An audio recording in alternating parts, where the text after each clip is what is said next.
Well, yes, because after that GST rate rationalization, most of the excitement was seen in the auto space. And this time, let me tell you that all the companies have performed better than what the street was penciling in, because they were of the view that, yes, of course, what they were estimating prior to this GST rate announcements, the companies will do better than that, but they have indeed surpassed the expectation. That's what the auto sales data is highlighting at this point in time, and especially with respect to the passenger vehicle segment. Herein, first of all, let's talk about Tata Motors, because that has been the key outperformer.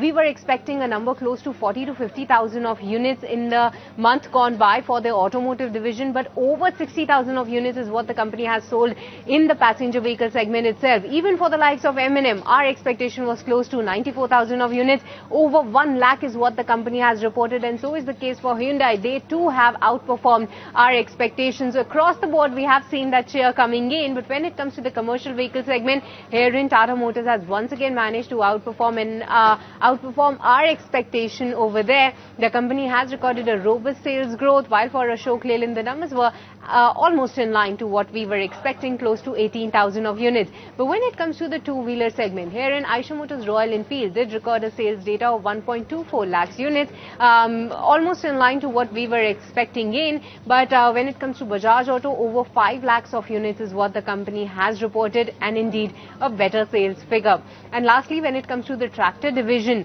there too we have seen such a great excitement, because there has been a big outperformance versus our expectation for Escorts as well as M&M, and even the commentary from both of these companies stays quite very robust, because they are very hopeful of a strong H2 of this fiscal.